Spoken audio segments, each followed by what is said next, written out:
नमस्कार, आदाब, सत श्री अकाल, अस्सलाम वालेकुम। कैसे सब लोग, क्या हालचाल। आज मी अंधेरी विधानसभेमध्ये आहे। अंधेरी विधानसभेमधील तरुण तडफदार उमेदवार आरक्षणवादी आघाडी म्हणजे सहभागी पक्ष जेवढे आहेत, आरक्षणवादी जे सहभागी पक्ष आहेत त्यांचे उमेदवार आज या ठिकाणी आपल्या सोबत आहेत। बी कोकरे आणि यांची निवडणूक निशाणी आहे केटली। सर्वप्रथम मी सांगतो, सहभागी पक्ष जे आहेत OBC Bahujan Aghadi, Bahujan Republican Socialist Party, Lokrajya Party, Janhit Lokshahi party, मुस्लिम सेवा संघ, ओबीसी एसटी पार्टीचे अधिकृत उमेदवार बाबू कोकरे। आपल्या सर्वप्रथम मास इंडिया न्यूज वरती आपलं स्वागत आहे। सर्वप्रथम तर आपल्या न्यूज चॅनलचा मी मनापासून आभार व्यक्त करतो आणि 165 अंधेरी पश्चिम मधून मी आता तुम्ही ज्या पार्टींची नावं घेतली त्या पार्टीच्या अंतर्गत जे असणारा आरक्षणवादी आघाडी आहे त्याचा अधिकृत उमेदवार म्हणून ह्या ठिकाणी निवडणूक लढवू। आज या ठिकाणी अंधेरीमध्ये खूप मोठमोठे दिग्गज या उमेदवार रस्त्यावरती उतरलेले आहेत। त्यांनी मोठमोठी कामंही केली अशी माहिती आहे, पण कामं करणारे उमेदवार आज रस्त्यावरती मतं मागताना फिरतात। काय प्रतिक्रिया? सर्वप्रथम तर आपल्याला ते कळलं पाहिजे, तर त्यांनी जर कामं केलेली आहेत तर रस्त्यावरून आज गल्लीबोळातून त्यांना फिरायची वेळ का आली? कामं झाली असती तर जनतेपर्यंत जनतेने त्यांना निवडून देण्याची, त्यांना जनतेकडे जाण्याची गरजच भासली नसती।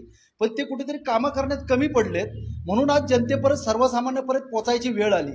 त्यासाठी जनता ह्या देशाची मालक आहे, ही जनतेने दाखवून दिलंय। मी कोकरे साहेबांबद्दल बोलणार आहे की जनतेसाठी, जनतेच्या मूलभूत गरजा सुविधांसाठी रस्त्यावरती उतरून आंदोलनं करून, उपोषणं करून ज्या माणसांना वेळोवेळी जनतेसाठी आपली लढाई चालू ठेवलेली होती आणि आजही चालू आहे, त्यांचे लेख आम्ही वाचतोय।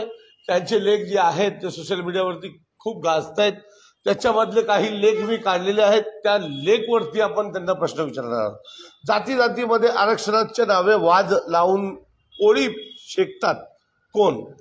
ज्यांनी आश्वासने देऊन पाळलीच नाही त्यांचा गळा पकडणे गरजेचे, असा आपला एक लेख होता। त्यावर माझाच लेख आहे तो, आणि त्याबद्दल मी त्याला उत्तरही देतो ना। कारण सध्याची परिस्थिती, माझा कुठल्या पक्षाला विरोध नाही, जो सत्तेवर बसतो तो फक्त लोकांना आश्वासनं देण्याचं काम करतो आणि सत्तेत आल्याच्या नंतर तो आश्वासन पाळतो का?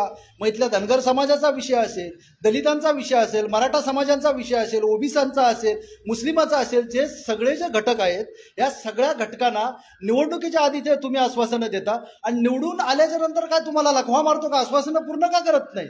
मग आम्ही विचारायचं नाही तुम्हाला? अजून दुसरा एक लेख, तुमचाच लेख तुम्हाला सांगतो, त्याच्यावरती मला उत्तर पाहिजे। न्यायासाठी आवाज उठवणाऱ्यांना जेलमध्ये डांबले जाते, बलात्कारी, खूनी, चोर, भ्रष्टाचारांची पाठराखण केली जाते, मतदान कर्त्यांचे दुर्दैव, हा एक लेख आपला होता। आज सर्वसामान्य देशाचा मालक असणारी जी जनता निवडून देते, मतदान करतो आणि मतदान केल्याच्या नंतर जर कोण लोकप्रतिनिधीला निवडून कशाला देतो? आपले प्रश्न सोडवण्यासाठी।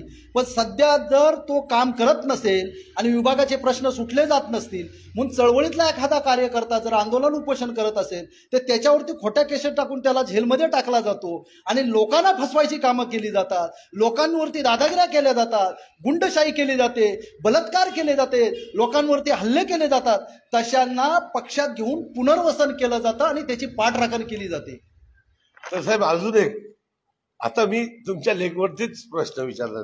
राज्यातील दररोज होणाऱ्या घटना पाहिल्या तर संविधानिक खुर्चीवर बसून आरोपींना पोचणाऱ्या डाकूंना खुर्चीवरून हाकलण्याची तयारी करा, असं एक आपण लेख टाकलाय। साहजिकच आहे, जर ह्या महाराष्ट्रामध्ये, ह्या देशामध्ये दररोजच्या जर घटना वाढल्यात, बलात्कार असेल, हल्ले असतील, हत्या असेल, हे सगळ्या जर घटना होतात, लहान मुलांची पिळवणूक असेल, तर त्याला जबाबदार कोण आहे? सत्ताधारी आहेत ना। तुम्हाला त्या खुर्चीवर कशासाठी बसवलेत? गृहमंत्री असतील, मुख्यमंत्री असतील आणि त्यांचं शिष्टमंडळ। तुम्हाला जर सरकार सांभाळता येत नाही, त्या कायद्याचं पालन करून त्यांच्यावरती कारवाई करता येत नाही, तुम्ही सत्तेवरून खाली या।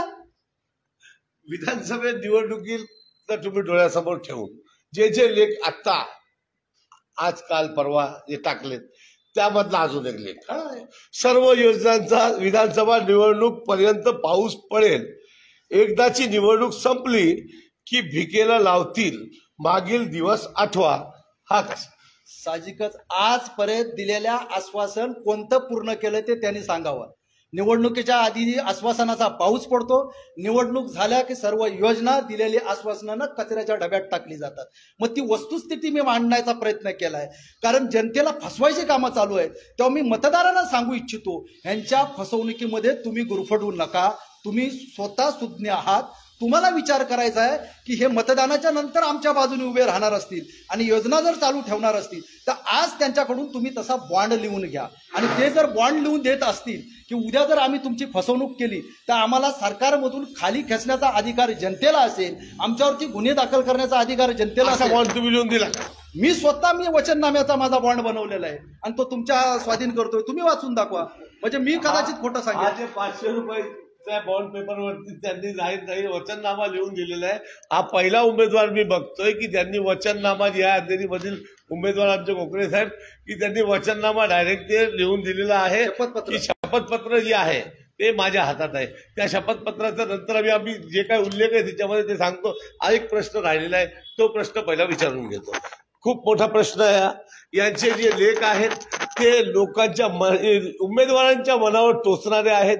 आता त्यांनी दुसरा एक लेख जे लिहिला आत्ताचा, तो दंडग्यांचा दबावामुळे आमच्या प्रचार रॅली, पदयात्रा परवानगी ऐनवेळी नाकारल्या जातात, तरीही जोमाने लढणार असं आपण सांगितलं. हिंमत आहे, माझ्याकडे संविधान आहे, संविधानाची ताकद आहे आणि मी संविधानाच्या समोर कोणाला मानत नाही, कारण ती सर्वश्रेष्ठ आहे. मग जर आम्ही निवडणुकीच्या मैदानामध्ये उतरलोय, लोकशाहीने आम्हाला अधिकार दिलाय, संविधानाने अधिकार दिलाय, तर असं कुठल्या तरतुदीमध्ये लिहिलेलं आहे की ठराविक लोकांना तुम्ही 4-4, 5-5 वेळा परमिशन देता एकाच विभागामध्ये फिरायला, एकाच वार्डमध्ये फिरायला? आम्हाला एका वार्डमध्ये फिरायचं असेल तर आमची ती परमिशन तुम्ही रद्द करता. या संदर्भात निर्णय जे निवडणूक जे अधिकारी आहेत त्यांच्याकडे मी स्वतः जाऊन तिथे तक्रार केली. त्याच्यानंतर मला कालपासून सगळ्या परमिशन मिळाल्या गेल्या. तुमचा वचननामा मी बघितला. वचननाम्यामधील काही जे आहेत ठराविक जे तुमचे मुद्दे आहेत ते खूप चांगले आहेत, की 10% आरक्षण तुम्ही खासगी हॉस्पिटलमध्ये गरीब लोकांना देणार आहात. हो, त्यांच्या हक्कासाठी ऑलरेडी आहे, पण आज ते त्यांच्यापर्यंत त्यांना मिळत नाही, कारण सर्वांना त्याच्यातली माहिती नाही. मग त्याच्यासाठी मी ते मिळवून देणार आहे. संविधानाप्रमाणे तुम्ही लोकांच्या ज्या मूलभूत, नागरिकांच्या मूलभूत गरजा सुविधा त्याच्यासाठी लढा तुम्ही लढणार आहात. महिला सुरक्षेबद्दल आपलं काय? आज मला सांगा पत्रकार बंधू, तुमच्या समोर आज ह्या महाराष्ट्रात माता भगिनी सुखी वाटतात? तुम्हाला वाटतात का? वाटत नाहीये. मग त्यांचं संरक्षण का उभारलं जात नाही? त्यांच्यासाठी कायदे बनवले गेले, ते कायदे फक्त कागदावरती आहेत, त्या बाबतीवरती कठोर कारवाई का केली जात नाही? आणि त्या कारवाईसाठी मी विधिमंडळामध्ये आवाज उठवण्याचा प्रयत्न करणार. तो कायदा पास मागील काही वर्षामध्ये हा घटनेचा टक्का वाढला. महिलांविरोधात जे घटना घडतायत, महिलांबद्दल ज्या आपण बघतोय की बाबा हा कायदा आला, तो कायदा आला, पण कायद्याचा वापर बरोबर होत नाही असं आपल्याला वाटतं. फक्त नावाला भ्रमित करण्यासाठी, जनतेला भूल देण्यासाठी आहे. डोळ्यावर पट्ट्या बांधून कायदा बनवायची कामं करतायत, वेगळे उलटे सुलटे सांगून. ऑलरेडी कायदा जो बनलेला आहे त्याच्या तरतुदीमध्ये त्या खुर्चीवर बसलेल्या माणसांनी जर काम केलं तर ह्या महाराष्ट्रात, ह्या देशात एक दुर्घटना घडणार नाही, याची मी गवाही देतो. हातावर पोट असणारे जे फेरीवाले आहेत त्यांचा एक मुद्दा मी वाचला आहे, तर त्यांच्यासाठी तुम्ही एक योजना आणलेली आहे. ती योजना कोण? आज हातावर पोट भरणारे जे फेरीवाले आहेत, फुटपाथवरती असते, आज बसलेले नाहीत ना, 20-20, 25-25 वर्षापासून बसलेले आहेत. मग त्यांना बसायला का दिले? त्यावेळेस त्यांना बसायला द्यायचं नव्हतं. आज त्यांचा उदरनिर्वाह त्याच्यावर चाललेला आहे, त्यांचं आयुष्य त्याच्यात गेलं. आज 50-60 त्यांनी पार केलेले आहे. त्यांच्या मुलाबाळांचं त्याच्यावरती शिक्षण आणि उदरनिर्वाह सगळं चाललेलं आहे. तर माझा म्हणण्याचा उद्देश आहे, जर तुम्हाला अडचण होते तर त्यांना पर्यायी जागा द्या, त्याचं पुनर्वसन करा, त्यासाठी तरतूद करा. बाकीचे तुमचे धनदांडग्यांच्या बेकायदेशीर सगळी बांधकामं उभी आहेत, तिथे कोण जात नाही. ट्रॅफिकच्या समस्या खूप आहेत आपल्या विधानसभेमध्ये, अंधेरी असो वर्षो आवत. काय प्रयत्न करणार ट्रॅफिक जर प्रयत्न प्रामाणिकपणे जर केला तर ह्या मतदारसंघामध्ये ट्रॅफिक ही होणारच नाही. पण आज रस्ते असतील तर रस्त्याला सुरक्षित, ट्रॅफिक पूर्ण जाम होतं. रस्ते सुरक्षित असतील तर ट्रॅफिक होण्याची गरजच नाही. लोकांबद्दल तुम्ही कोकणे साहेब, लोकांबद्दल तुमच्या मनात खूप खंत आहे, लोकांच्या मूलभूत सुविधा गरजांसाठी खूप खंत आहेत. तुम्ही चांगलं बोलणारे आहात, तुम्ही वक्ते आहात, पण तुमच्या समोर जे उमेदवार आहेत, कोणी माजी आहे, कोणी आजी आहे, कोणाकडे खूप मोठा पैसा आहे, कोणाकडे खूप मोठी ताकद आहे, खूप मोठं लोक त्यांच्या सोबत आहेत, कसं वाटतं? मी तर त्यांच्या समोर फकीर आहे. माझ्या ज्यावेळी मी अर्ज भरायला जाताना माझ्या खिशातही पैसा नाहीये, आज आहे. पण मी जे माझी कमवलंय त्यांनी धनदौलत कमवले, सगळं काय कमवून सुद्धा त्यांना रस्त्यावर यावं लागलं. ही पीबी कोकरेची ताकद आहे. आज माझ्याकडे काही नसताना मी माझी जे संपत्ती कमवली ती जनता कमवले, माझे सहकारी कमवले, माझे चळवळीतली लोक कमवले. आणि चळवळीतल्या लोकांच्या समोर ना कुठली ताकद आणि कुठला धनदाडगा पैसा गाडी बंगला चालत नाही, याची मला पूर्ण विश्वास आहे. अखेरचा प्रश्न, लोकांना आपण अंधेरीतील लोकांना, आपल्या समाजाच्या लोकांना काय संदेश देणार आपण आपल्या माझ्या मास इंडिया न्यूज चॅनलवर? मी लोकांना एवढंच सांगेन, प्रामाणिकपणे तुम्ही विचार करा. पीबी कोकरे तुमची फसवणूक करण्यासाठी मतदान मागत नाही, पण आजपर्यंत तुमच्या मतदारसंघाचा विकास कुठे खुंटला, विकास कुठे थांबला, का झाला नाही? झोपडपट्टीवासियांचे प्रश्न सुटले नाहीत. गोरगरिबांचे आज 20 वर्ष होऊन सुद्धा त्यांचा विकास रखडलेला आहे. बिल्डरनी त्यांना फसवलेला आहे. फेरीवाल्यांचा प्रश्न असतील, रस्त्याचा प्रश्न असेल, पाणी सगळ्या विभागामध्ये पूर्णपणे आजही मिळालं जात नाही. अशा जर प्रश्नाला कुठेतरी वाचा फोडायची असेल, हे प्रश्न जर मार्गी लावायचे असेल, तर पीबी कोकरेची जी निशाणी आहे किटली, तिच्यावरती 5 नंबरवरती किटली आहे, तिच्यावरती मी शिक्का मारा का म्हणतोय की मी माझा वचननामा बनवलाय. त्या वचननाम्याबरोबर मी शपथपत्र बनवलंय. जर तुमची वचननाम्यातले जर मुद्दे मी सोडवू शकलो नाही आमदार झाल्याच्या नंतर, तर देशाची मालक असणाऱ्या जनतेला अधिकार असेल माझ्यावरती फसवणुकीचा गुन्हा दाखल करायला आणि मला ह्या खुर्चीवरून खाली खेचण्याचा सर्वस्व अधिकार इथे मला मतदार करणाऱ्या बंधू भगिनीला असतील, असं मी स्वतः लिहून दिलेलं आहे. दुसरं जर कोणी असं लिहून देत असेल तर त्याला करा तुम्ही मतदान, मी सांगेन. सर, ते पण तुमच्यावरती आरोप करतायत की फक्त कोकरे आमच्यावरती आरोप करतो, आमच्यावरती बोलतोय, आमच्या विरोधात बोलतात, आमच्या विरोधात लोकांच्या मनामध्ये काही काही टाकतायत. तर जर प्रेस कॉन्फरन्स झाली तर कसं? मी तुमच्या मीडियाच्या मार्फत मी आव्हान करतो तुम्हा सर्व मीडियाना, पत्रकारांना, एका जाग्यावरती जे सर्व कामं केलेले जे बोलतात ना, त्यांना एका जाग्यावरती डिबेटसाठी बोलवा. तुम्ही पुढाकार घ्या, पीबी कोकरेला बोलवा आणि सर्व ह्या विभागातील जनतेला आम्ही आव्हान करू, सगळ्या पत्रकारांना करू, सामाजिक चळवळीतल्या संघटनेला करू आणि एकत्र बसून चर्चा करू ना. कोणी किती कामं केली आणि कसा विकास रखडला ह्याची पूर्ण जबाबदारी, विकास रखडल्याची समोर ठेवायची जबाबदारी आमची आहे. बघा, मुस्लिम वस्त्यांमध्ये, मुस्लिम समाजाच्या ज्या ज्या ठिकाणी वस्त्या खूप मोठ्या आहेत अंधेरीमध्ये, त्या ठिकाणी आमदार स्वतः पोहोचले नाही, पण कोणामार्फत तरी त्या ठिकाणी विकास झाला, तर कसं वाटतं आपल्याला? चांगली गोष्ट आहे. कोणामार्फत जरी विकास होत असेल आणि तो विकास करत आहे, माझा प्रश्न काय आहे, त्या माझ्या बांधवांचा विकास झाला पाहिजे. तो कोणामार्फत? ज्या बांधवांचा विकास होतो तो आरिफ मोईन शेख हा एक उमेदवार आहे, त्या ठिकाणी अपक्ष उमेदवार आहे.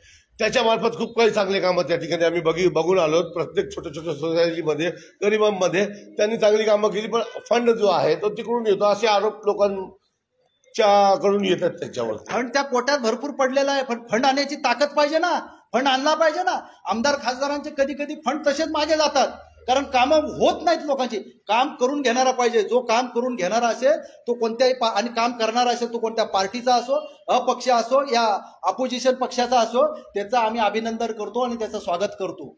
आमचा वैचारिक लढा आहे, आमचा व्यक्तिदिवशी आमचा लढा कधीच आम्ही उभारला नाही. आजपर्यंत मी कुठल्या आमदाराचं किंवा खासदाराचं कुठल्या व्यक्तिगत जनहिताची कामं चांगल्या रीतीने करणारा जो आमदार असेल त्याला मी स्वतः सल्यूट करेल, असं आज पीबी कोकरे यांनी सांगितलेलं आहे. लोकांच्या मूलभूत गरजा सुविधा पुरवण्याचं काम या ठिकाणी होणारे जे आमदार आहेत किंवा असतील त्यांनी केलं पाहिजे. स्वतः आज या ठिकाणी पीबी कोकरे यांनी सांगितलं, जनतेला त्यांनी आव्हानही केलंय की त्यांच्या वचननामा आम्ही बघितलाय, त्यांचं शपथपत्र आम्ही बघितलंय. शपथपत्र देणारा पहिला उमेदवार आज अंधेरी विधानसभेमध्ये आमच्यासोबत आहे आणि त्यांच्याशी आपण चर्चा केली. त्यांनी खूप काही खुलासे केलेत, त्याबद्दल त्यांचा आभार, धन्यवाद. जय हिंद, जय महाराष्ट्र.